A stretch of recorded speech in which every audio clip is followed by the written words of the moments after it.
This is the Thriving Artist Podcast with Andrea Fleming, where we talk about how to go from surviving as an artist to thriving as an artist. Let's go. Hey, welcome back to the podcast. Today, I want to talk to you about being a carbon copy versus being a uniquely authentic artist. I'm talking about this today because I have found even the most seasoned actors get caught up in this idea that they have to be exactly like someone else in order to be valued or to be successful as an artist. And I was really shocked when I found out this. I thought once you got to a certain level, you were just like owning who you are and super confident. It's not true. We all struggle with the same shit. It's crazy. So whether you are just starting out in your career or whether you have been doing this for a long time, this episode is going to be super helpful for you. We all have heard this before, right? Be yourself, be authentic, let your uniqueness shine through. It makes you the most successful when you do this, right? Nobody wants to have a carbon copy. We've all heard this, but how often do we actually believe it and embody it and like actually take ownership over this belief, right? We don't actually. I don't think a lot of us do. Even if we take ownership over it for certain periods, we can still get into the habit of thinking, oh, but that person, she sings like this and she was cast and I wasn't, so obviously I have to sing like this.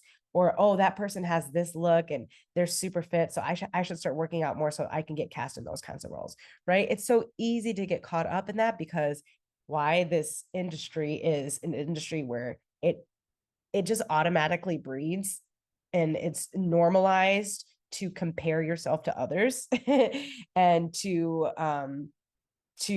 look at other people and to think that you should have what they have and that you should be doing what they're doing. Like, it's just so easy in this industry to do that because it's an industry of judgment. Like, that's just how it is. We are on stage or we're in front of a camera and people are judging us, right? It doesn't mean that it's always negative judgment, but it's just the nature of what we do. So it's so easy for us to be in that comparison mode. And that's easy for us to think that we have to be like other people in order to be successful. However, we also we can find evidence that it's not true, right? And we can find evidence that it's actually way more valuable in a lot of ways to be more unique and to be more authentic, right? I want you to think of some of the artists that you really, really love, that you maybe you think that they can do no wrong, or you just really admire their work. And right, they're people that no matter what they're in, you want to go see it, right? Think of those people. And why is it that you follow them so closely and that you appreciate what they do so much, right? It's likely because they bring something to their work that you don't get anywhere else, right? They bring this essence that other artists can't bring. And it's the essence of their unique selves, right? My person as an artist, one of my biggest people is Whitney Houston. There's something about that woman. She could stand on stage and just smile. I will cry. Like, there's something about her when I watch videos of her live performances that she just floors me. It's like a spiritual experience. I don't know what it is. I just love everything about her. And obviously her voice as well. Like, when she opens her mouth to sing, it just like transports me to another universe. And I don't know, a lot of people would disagree with me, but there are people out there who don't feel that way about her. Whatever, it doesn't matter. The point is that there's something that only she has that makes me feel that unique way, right? And no other artist does that for me. Now, she's not the only artist where I feel a unique draw to, right? There are other artists that, like actors, that I'm just like, oh my gosh, like every time I watch this actor on screen, I don't know, I just want to see everything that they're in. Like, I just want to watch all of their stuff. And I just think they're so, so awesome, right? It's because it's them, like their uniqueness. Now, do you have that person in mind for you? Like, who's the one artist where you're just like, it's just them? Like, I don't know what it is. Even when they make a mistake, even when their voice cracks, even when like they do some crazy stuff, like I still want them. And they may be amazing at their craft, but there might be people who are just as amazing, who are equally as talented. And you still, for some reason, it's something about them. You just want more and more of them all the time. Who's that person for you? Now I want you to think of, if you can, another artist where you can see why people like them, right? They may be technically proficient. They're not bad at their craft. They're pretty good at their craft, but you don't really care about their work, right? You don't follow their work because nothing really stands out to you, right? They sound just like Billie Eilish, or they sound just like Beyonce. I don't think there's a lot of people who sound just like Beyonce, but there are a lot of people who try to sound like Beyonce. Um, and I've noticed that recently with like singers is like they'll either try to sound just like Billie Eilish or try to sound just like Beyonce, or like there's other artists that they try to emulate and they try to sound just like them. And I'm just like, I can see why they're good. They're really good, but I'm not actually thinking about them when they're not on the radio, right? I'm not like pursuing their work. They don't stand out to me. I actually don't even recognize their voice when they come on the radio because they sound just like the 40 other artists that just came out last year, right? These people, in my mind, are like carbon copies of other artists. They don't bring anything unique to the table. They don't offer anything that might change the industry or change their art form or move the genre forward. They don't inspire me in any kind of way, right? I appreciate them for being artists. I don't hate them. They just don't stand out to me. Can you think of artists like that where you have those thoughts about, right? Where you're just like, yeah, they're not bad. They just don't do anything for me, right? Likely what's happening is they don't do anything for you because they're not really authentic or unique, right? A lot of times it's that they're not unique or authentic, right? Or let's flip it.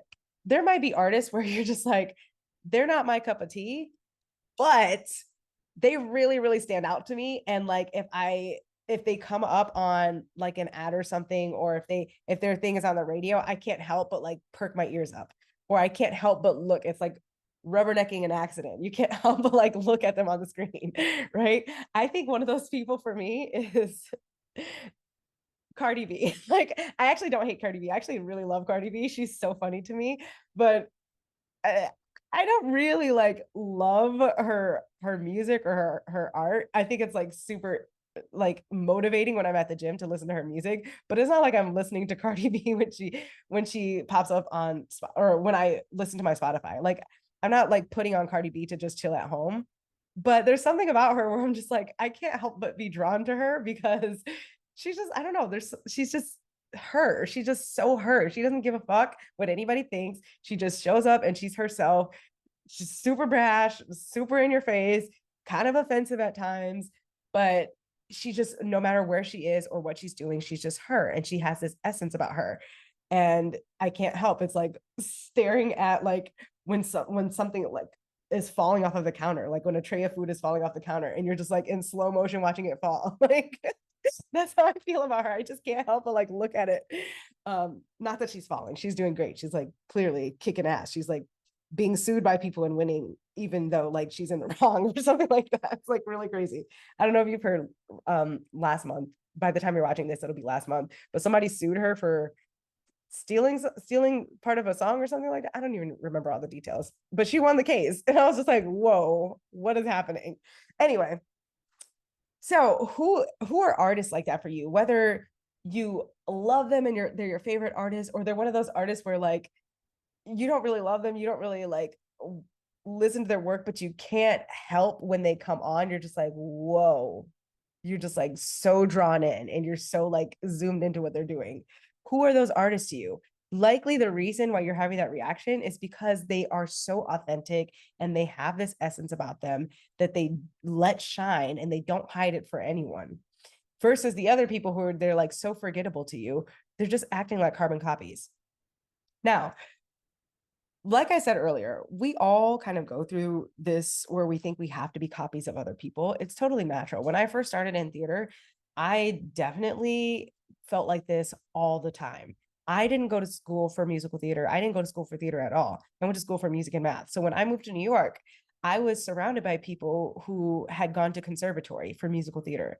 And the girls at the time, when I was first auditioning, the trend was to wear like these super nice, cute, like Barbie doll cutout dresses and have your face plastered with stage makeup and to wear your character heels and to be all done up and to go in and sing a super conventional musical theater song in all your auditions. When I started auditioning, I was like, oh shit, I have to do all that stuff and I have to be just like that. And I have to be super bubbly when I walk in the room and be super quirky and like musical theatery. Like, I don't know what that means, musical theatery, but I had an idea about it because I thought that I had to be that. And what I learned over the years is actually, no, I don't have to be like that. In fact, when I start being more authentic, when I start dressing like myself, like the more professional and done up version of who I uniquely am, that's when people start to pay attention to me more. Not when I'm super, super bubbly and like in your face and like super quirky and like over the top energetic conservatory Carla energy. Like not when I'm that person, but when I'm my calm, chill, and like quiet, confident self, that's when people are like, oh, hey, like this girl is so interesting, right? I don't have to be belting like what was a popular song in the day? I guess Gimme Gimme was one of the popular songs. Everybody sang that song. I don't have to be belting Sutton Foster, Gimme Gimme, and all that stuff. I can sing the songs that I like to sing in auditions that fit the genre. And people actually respond to that more because I'm more authentically connected to it. There's authenticity in what I'm doing. You may be someone where it's not that you feel like you have to be a conservator. Maybe you are a conservatory person. I'm not saying that that's a bad thing. Maybe you are a conservatory person. And now, like, we're in a time where it's the trend to look edgy and it's a trend to like be super chill and cool and like you don't care.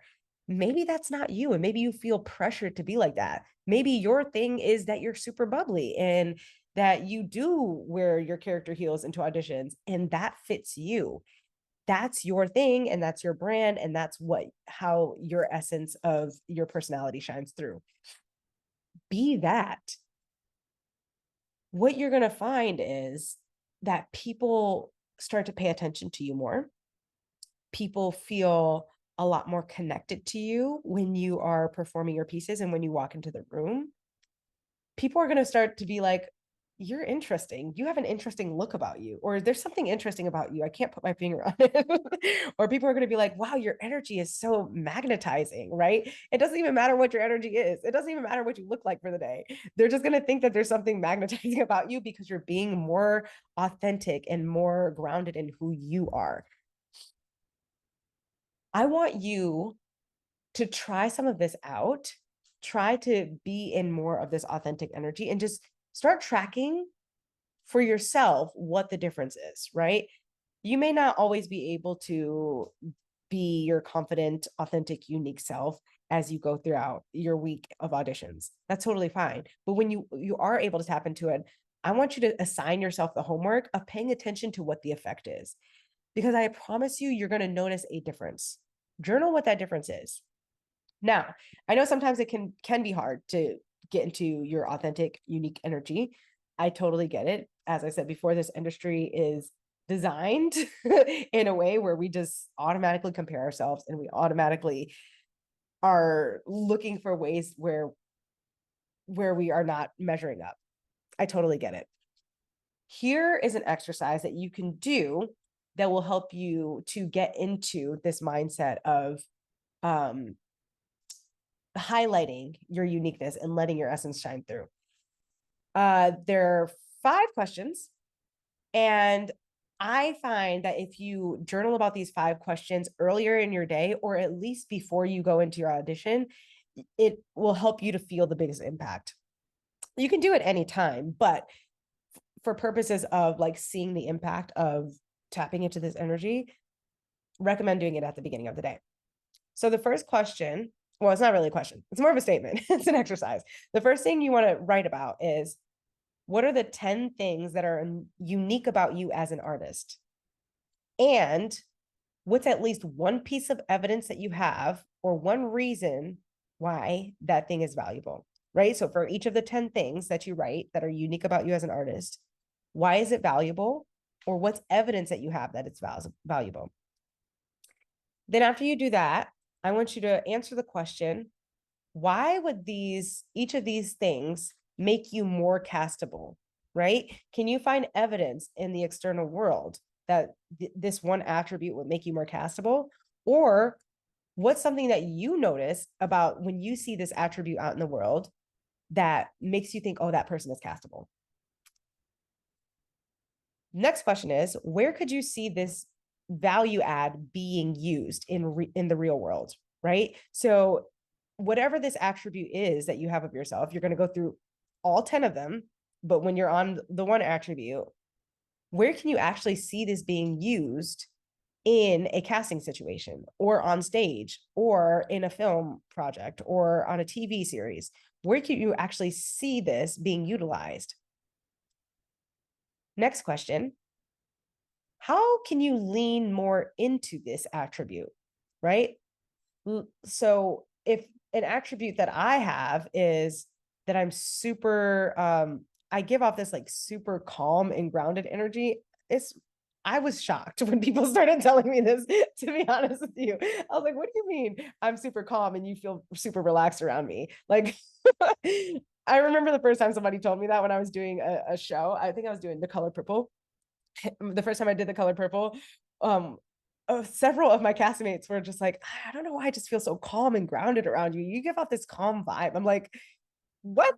Because I'm super anxious inside. But apparently that's what I do. I give off this calm energy. And that's one of the attributes that I lean into now. So I started figuring out ways that I could lean into that more. What could I do throughout my week, or what can I add to my routine that helps me to lean into this calm and grounded energy? Is it meditate? Is it do more yoga? Is it do more meditation? I already said meditation. Is it do more mindset exercises so that I can really hone this energy of mine? Maybe for you, one of your attributes is that you are super stylish. Like, how can you lean more into that attribute? And it doesn't have to be a physical way either, right? Sometimes our stylishness comes off through the clothes that we wear, how we do our hair, but sometimes it comes off in how we talk to people. I don't know how to even describe that to you more, but sometimes I know that people are stylish by the way that they talk. If you get it, then you get it. But go through this for each of your attributes. How can you lean into them more?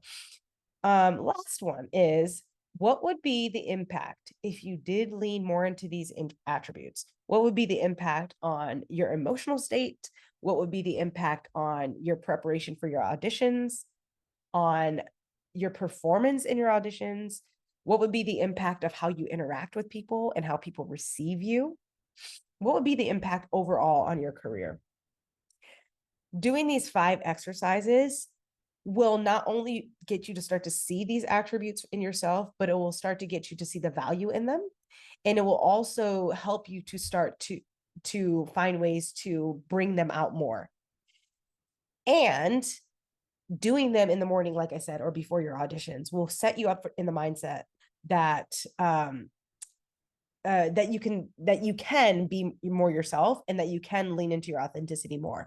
So it's perfect for you to be able to track what happens when you do lean into your authenticity. What is the real world result? So do this exercise before your auditions and then track the real world result. And then I would love to hear what you find in your experiment. I already know what it's going to happen. I know that it's going to make a really good result, but I want to hear from you what you found. What are the specifics? Feel free to DM me in my Instagram, or you can leave a feedback in the comment section on YouTube, or leave it in the reviews, whatever works for you. And then I will see you next week.